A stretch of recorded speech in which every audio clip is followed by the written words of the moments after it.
Laisse-le s'acharner, c'est pas grave. Bon, je vais vous bloquer plus tard. Hein. Là, je vous le dis, je vais vous bloquer parce que voilà, vous êtes là pour distraire les gens. Voilà, donc attention, voilà, Jésus n'est pas son propre père. Mais quand vous dites Jésus, il y a Jésus, ça veut dire quoi Jésus? Quand il dit Jésus, ah, Jésus, ça veut dire quoi Jésus? Ça veut dire quoi? Vous savez? Ouais, donc voilà, tellement de choses à dire. Vous dites Jésus, Yeshua, Yahweh est salut. Donc on dit que Yeshua n'est pas son propre père. Il faut expliquer de quel Yeshua vous parlez, l'homme ou Dieu. Parce que quand on parle de Yeshua, on parle d'abord du Créateur. Quand les Juifs donnaient leur enfant Yeshua, parce que quand vous prenez Colossiens 4, on parle d'un disciple qui s'appelait Yeshua. Donc quand les Juifs appelaient leur enfant Yeshua, avant son incarnation, ils ne parlaient pas de l'homme, ils parlaient de Dieu. C'était pour rendre gloire à Dieu. Qu'est-ce que vous ne comprenez pas? Ce qu'ils ont du mal à comprendre, c'est que Dieu n'est pas un homme. Parce qu'en fait, beaucoup disent... Bon, là, ils nous emmènent sur autre chose, là. Non, bon. mais c'est important de le dire parce que ils disent, ouais, mais tu peux être à la fois ton propre père et à la fois... Mais quelqu'un qui n'a même pas de commencement, comment toi tu veux lui mettre des règles logiques? Ben, dans ce cas, si c'est... Bref, hein, bon, voilà. Si vraiment Dieu était logique, ah, mais il parlait à quelqu'un dans le ciel, il ne peut pas être en haut et en bas à la fois. D'accord? Ok, mais comment il fait pour exister avant même l'existence? Bref, on va lire la parole. Hein. Nous étions sur quelque chose. Non, moi, voilà, c'est pas grave. Hein. En tout cas, Chronique 16. c'est pas grave. En tout cas, bien aimé, il y a des choses à dire. On peut partager. Voilà pourquoi, bien aimé, en tout cas, ceux qui peuvent, hein, parce que là, l'œuvre se fait, il y a des projets qui sont là. Voilà, donc, les projets sont là. Voilà, donc là, vous voyez comment c'est un combat. C'est un combat, donc du coup, on prie que Dieu puisse en tout cas toucher le cœur, que les gens puissent se soutenir. On va mettre les choses en place correctement. Et là, du coup, c'est aussi pour défendre la doctrine. C'est ça aussi le but, c'est défendre la vérité. Voilà. Là, maintenant, nous, là, le peu qu'on a reçu, hein, le peu que j'ai reçu, ça, en fait, déjà, hein, ça suffit déjà pour fermer la bouche à beaucoup de personnes. Parce que Paul le disait, hein, faut fermer la bouche à beaucoup de personnes. Vous voyez, regardez. Je prends le passage là parce que il faut défendre la doctrine. Prends, mon frère. Parce que voilà, parce que beaucoup, mais il faut laisser. Non, parce que beaucoup ne sont pas affermis. Donc si on ne parle pas, ils vont dire amen à des bêtises, à des mensonges, et puis ils ne vont pas grandir correctement. On a des frères et sœurs à qui Dieu a fait grâce, qui sont nés d'esprit, mais qui ne progressent pas, qui sont restés bébés parce qu'ils sont mal enseignés. Vous voyez? Donc du coup, voilà. Tite en parle aussi. Hein? Il y a Tite, il y a aussi Jude en parle aussi. Mais Tite nous parle de la défense de la doctrine. Oui. Oui. Tite, voilà. Verset 11. Oui. Auquel, je lis à partir oui, il parle de fermer la bouche. Tite, c'est Paul qui parle. Il y a en effet, surtout parmi les circoncis, beaucoup de gens rebelles. Donc il parlait de juifs. De vains discoureurs. Beaux parleurs. Et de séducteurs. Auxquels il faut fermer la bouche. Mais pourquoi? Parce qu'ils bouleversent des familles entières enseignant pour un gain honteux ce qu'on ne doit pas enseigner. Vous voyez? Donc là, Paul dit, il faut fermer la bouche à des faux docteurs qui vous disent que non, on peut prier, qu'on ne peut pas prier Dieu au nom de Yeshua. Or, lui-même, le Seigneur dit quoi? Il faut prier Dieu au nom de Yeshua. Les apôtres ont prié Dieu en qui? Au nom de Yeshua. Les apôtres ont baptisé au nom de qui? Au nom de Yeshua. Quand Yeshua dit en Matthieu 28, baptisez au nom du Père, du Fils et du Saint-Esprit, là, vos Bibles s'écrivent au singulier. Vos Bibles, le nom au singulier.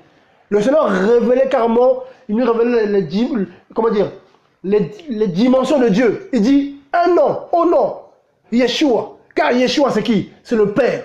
Un nom, Yeshua. Car Yeshua, c'est qui? C'est le Fils. Un nom, Yeshua. Car Yeshua, c'est qui? C'est le Saint-Esprit. Donc quand on dit Yeshua, il s'agit du Père. Quand on dit Yeshua, il s'agit du Fils. Quand on dit Yeshua, il s'agit du Saint-Esprit. C'est le même Dieu dans plusieurs dimensions, dans plusieurs fonctionnements. Il n'y a pas trois dieux. Sinon, il y aurait eu, même quand on prend Genèse, Dieu dit, voilà, créons l'homme à notre image, à notre ressemblance. Et on apprend que plus tard, Dieu créa. Tu vois? On lui dit créa, c'est pas créer, créa au singulier. Donc quand on parle de Dieu, il y a un seul Dieu dans plusieurs dimensions. voyez? Donc, tu vois, tu vois qu'il y a pluriel. On dit créant, non, créant l'homme en notre image. Et puis, quand on parle de Dieu, on dit Dieu créa. Donc, on appuie sur un seul Dieu qui a créé. Vous voyez? C'est celui qui est assis sur son trône, le maître qui est assis, Dieu est assis sur son trône. Mais depuis son trône, il parle et son esprit agit. Mais c'est lui, Dieu, le maître. Vous voyez? Ça c'est bon, ça c'est... Vous voyez, donc quand on dit Jésus, Jésus n'est pas Dieu, il faut bien expliquer. Parce qu'il y a Jésus, Jésus est esprit. C'est Jésus qui est esprit qui s'est fait homme. Tu voyez? Donc les gens parlent plus de Jésus homme et du coup ils négligent Jésus esprit. Mais vous blaguez, les gens blaguent, ils disent des bêtises. Ils ne savent pas ce qu'ils disent. Dire que Jésus-Christ n'est pas Dieu. Sans, comment dire? Qu'il n'est pas Dieu. Comment dire? Tout en parlant du Créateur, de l'Esprit de Dieu, tu blasphèmes. Quand tu dis Jésus-Christ n'est pas Dieu, il faut, là, quand tu... Il faut dissocier. Il faut parler de celui qui est né de Marie. Là, on est d'accord. Quand tu parles de celui qui est né de Marie, on est d'accord. Mais si tu parles de celui qui est esprit, celui qui a parlé à Moïse, en Exode 3, 14, qui dit, 15, Dieu dit encore à Moïse, tu diras ainsi aux enfants d'Israël, Yahweh, le tétragramme, le Dieu de vos pères, m'a envoyé. Et il dit, mais il y a tellement de choses à dire. Après, il dit au chapitre 6, qu'est-ce qu'il dit? Même Abraham, j'aime bien ce passage-là. Même Abraham, il dit, Exode 6, 3, je suis apparu à Abraham, à Isaac et à Jacob, donc à Israël, comme le Dieu Tout-Puissant, Genèse 17. Mais je n'ai point été connu d'eux par mon nom, hein, mon nom, à savoir YHWH, Yahweh. Et quand on prend regarde, quand on prend l'histoire de Jacob, quand il a lutté avec Dieu, regarde, tellement de choses à dire. Tellement de choses à dire. Regardez. Voilà, on va creuser parce que les gens viennent, voilà. On va voir. Tellement de choses à dire. C'est dans quoi là? Genèse, attends, je vais trouver ça. John 3 nous aide. C'est quoi que tu cherches? Quand Jacob a lutté avec Dieu et quand il était vainqueur. Et du coup, Dieu a donné le nom d'Israël. C'est là Dieu a changé son nom. Je vais trouver ce passage-là. Dieu va m'aider. Parce que les gens c'est ça la défense de la doctrine. On défend la doctrine. On vous montre que Dieu dit en Exode 6 que ni Abraham, ni Isaac, ni Jacob qui est devenu Israël ne connaissaient ce nom-là. Donc c'est Moïse, quand il écrivait les 5 livres, qui mettait Yahweh devant. Donc Abraham connaissait que Dieu était le Tout-Puissant, Dieu était Yahweh Jireh, hein, celui qui pourvoit, parce que quand il a failli sacrifier Isaac, Dieu a pourvu, donc c'est pas Jéhovah Jireh, c'est faux, c'est le tétragramme Jireh. Oh Jéhovah, c'est un faux nom, ça ne tient pas en hébreu. Vérifiez, vous verrez que même les Juifs, quand vous leur dites que Jéhovah, ils vont rigoler, ils disent mais c'est quoi ces hommes-là? Ils ne connaissent pas l'hébreu, ils viennent embrouiller les gens. Jéhovah, ça ne tient pas. Le seul nom qui tient en hébreu, c'est Yahweh. Parce que dans Yahweh, ils ont juste rajouté les voyelles. Le A et le E pour faire le son Yahweh. Vous voyez, c'est juste pour la prononciation. Parce qu'en hébreu, il n'y a pas de voyelles, il n'y a que des consonnes. Vous voyez, mais les 4 lettres sont les mêmes. Vous voyez? C'est ça que les gens ne comprennent pas. Mais quand on dit que Yahweh n'est pas Dieu, parce que Jésus veut dire quoi? Yahweh est salut. Yahweh délivrance. Donc celui qui dit devant tout le monde que Yahweh salut n'est pas Dieu, sans parler de son incarnation de l'homme, mais s'il parle de Dieu esprit, il est dans le blasphème. Tu blasphèmes parce que tu dis que le Créateur n'est pas Dieu. C'est ça le problème. J'ai trouvé ton passage. Lis. C'est Genèse 32. Oui. À partir de 26 et 24. Oui, lis mon frère. Jacob demeura seul, alors un homme lutta avec lui jusqu'au lever de l'aurore. Voyant qu'il ne pouvait le vaincre, cet homme le frappa à l'emboîture de la hanche, et l'emboîture de la hanche de Jacob se démit pendant qu'il luttait avec lui. Il dit, laisse-moi aller, car l'aurore se lève. Et Jacob répondit, je ne te laisserai point aller, car tu ne m'es béni. Il lui dit, quel est ton nom? Il répondit, Jacob. Il dit encore, ton nom ne sera plus Jacob, mais tu seras appelé Israël, car tu as lutté avec Dieu et avec des hommes, et tu as été vainqueur. Jacob l'interrogea en disant, fais-moi, je te prie, connaître ton nom. Ah! Là, je crie. Là, je crie parce que là, c'est fort. Lis, mon frère. Car, dit-il, j'ai vu Dieu face à face, et mon âme a été sauvée. Le soleil se levait lorsqu'il passa Péniel. Jacob boitait de la hanche. C'est pourquoi, jusqu'à ce jour, les enfants d'Israël ne mangent point le tendon qui est à l'emboîture de la hanche, car Dieu frappa Jacob à l'emboîture de la hanche au tendon. Tu vois, qu'est-ce qu'on apprend? Quand on prend Genèse 32, verset 29, Jacob l'interrogea en disant, je te prie, fais-moi connaître ton nom. Et il répondit, pourquoi demandes-tu mon nom? Et il le bénit. Vous voyez? Oh, bien-aimé, Jacob demande le nom. Là, Jacob, il savait qu'il luttait avec qui? Jacob était confiant qu'il luttait avec qui? Un homme. Ouais, mais qu'est-ce qu'il dit après? Je luttais avec... Ah oui, après, il a su que c'était avec Dieu. Vous voyez? Donc Jacob, ah bien-aimé, ça c'est fort. Jacob lutte avec un homme. Donc en fait, il luttait avec... Dieu s'est incarné en homme. Mais Jacob, il savait que cet homme, c'est le Créateur. Malgré qu'il c'était un homme, parce qu'il a lutté avec... Dieu n'est pas un homme. Jacob était vainqueur. Tu vois? Mais il savait que c'était le Créateur, son Créateur. Vous voyez? Et là, qu'est-ce qui se passe? C'est là que quand on lit Exode 3, Exode 6 là-bas, que quand Yahweh dit que ni Abraham, ni Isaac, ni Jacob ne connaissaient de mon nom, en mon nom, parce que Jacob a posé la question. Il a demandé, Genèse 32, 29, il dit, je te prie, fais-moi connaître ton nom. Et il répondit, pourquoi demandes-tu mon nom? Est-ce que Dieu a dit ça à Moïse? Quand Moïse a demandé, Exode 3, 15, si je vais vers ton peuple en Égypte, s'ils me demandent quel est ton nom, que leur dirais-je? Dieu a dit quoi? Non, dis-leur que, non, je ne dis pas. Il a dit, je suis. Il dit, je suis, t'as envoyé. Il a dit, parce que le mot Yahweh est tiré de la racine je suis, le présent. Jésus a dit en Jean 8, avant qu'Abraham fût, je suis. Pourquoi le juif voulait le lapider? Pourquoi il voulait le tuer? Parce qu'il prenait les attributs de Dieu à chaque fois. Vous voyez? Il dit, Dieu fait, en fait, tout ce que Dieu fait, moi je le fais. Dieu donne la vie, moi je donne la vie. Dieu ressuscite, moi je ressuscite. Vous voyez? Donc c'est ça la double parole de Christ. Pour vous dire que voilà, en fait, je suis dans la chair, oui. La Bible dit qu'il apparaît comme un vrai homme, c'est vrai. Mais ça ne l'empêchait pas de dire devant tout le monde qu'en fait c'est moi, mais dans ma chair. Donc si tu fais ce que je te dis, tu seras sauvé. Mais si tu ne m'écoutes pas, l'enfer t'attend, tu vas mourir. Il dit quoi? Si vous ne croyez pas que je suis, vous mourrez dans vos péchés. Il donnait son nom. Quand il disait que si vous ne croyez pas que je suis, vous mourrez dans vos péchés. Même quand la Samaritaine a demandé. Nous savons que celui qui s'appelle, que le Messie devait venir, celui qui s'appelle Christ, quand tu prends Jean 4, il dit, nous savons que celui qui s'appelle, nous savons que le Messie doit venir, celui qui s'appelle Christ, et il nous dira toutes choses. Et il a dit quoi? Moi, je suis qui te parle. Qu'est-ce qu'elle a fait? Elle a laissé sa cruche là, elle est partie en courant, elle est allée voir le détail de la ville. Elle est allée témoigner devant tout le monde. Elle n'est pas allée, comment dire, prêcher comme disent certaines personnes. Oh, mais elle a prêché. Non, elle a témoigné.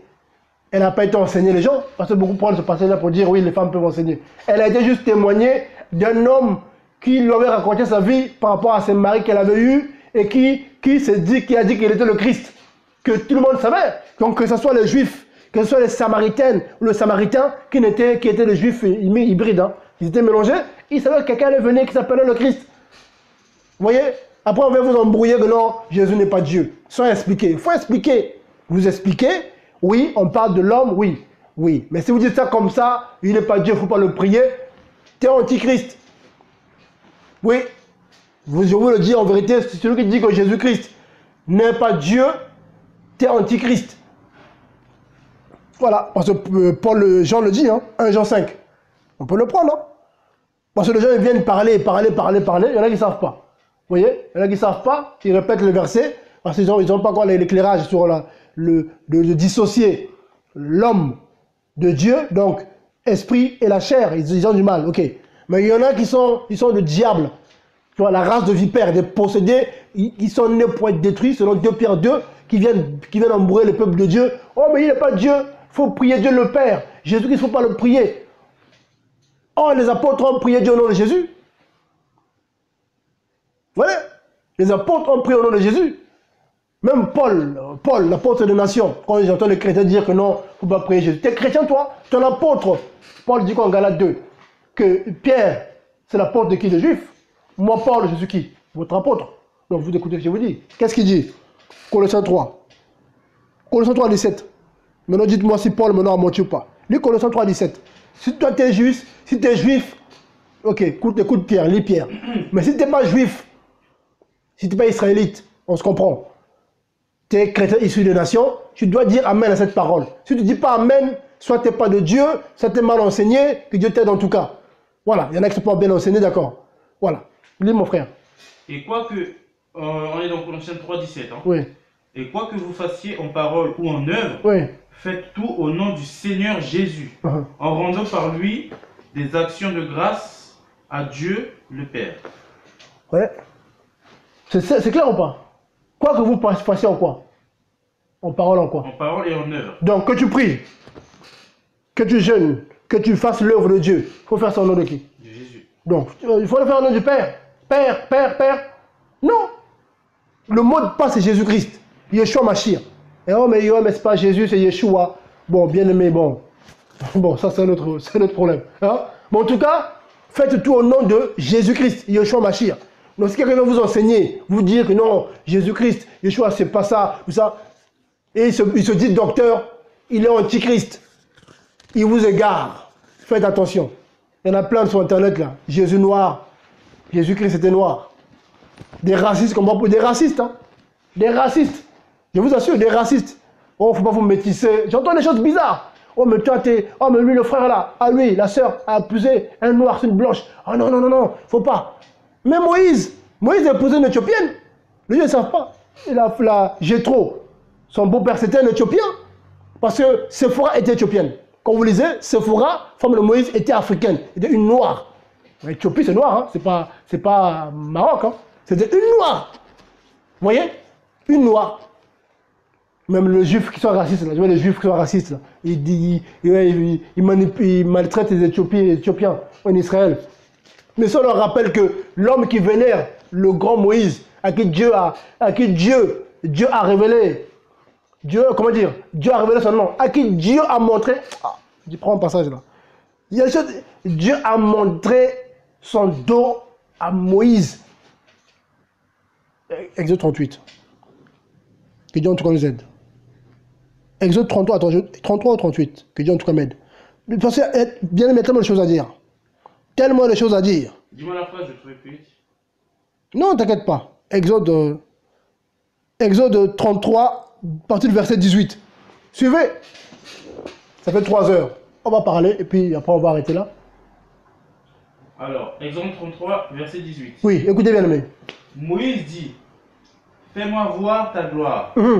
L'Éternel répondit, je te ferai passer devant toi toute ma bonté et je proclamerai devant toi le nom de l'Éternel. Je fais grâce à qui je fais grâce et miséricorde à qui je fais miséricorde. Je continue? Relis. Donc, Moïse dit, fais-moi voir ta gloire. L'Éternel répondit, je ferai passer devant toi toute ma bonté et je proclamerai devant toi le nom de l'Éternel. Non, mais Yahweh. L'Éternel, mais Yahweh. Mais Yahweh. L'Éternel, c'est trop dilué. Le nom de Yahweh. Je fais grâce à qui je fais grâce et miséricorde à qui je fais miséricorde. Continue. Yahweh dit, tu ne pourras pas voir ma face, car l'homme ne peut me voir et vivre. Yahweh dit, voici un lieu près de moi, tu te tiendras sur le rocher. Quand ma gloire passera, je te mettrai dans un creux du rocher et je te couvrirai de ma main. De ma main. Jusqu'à ce que j'ai passé. J'ai passé.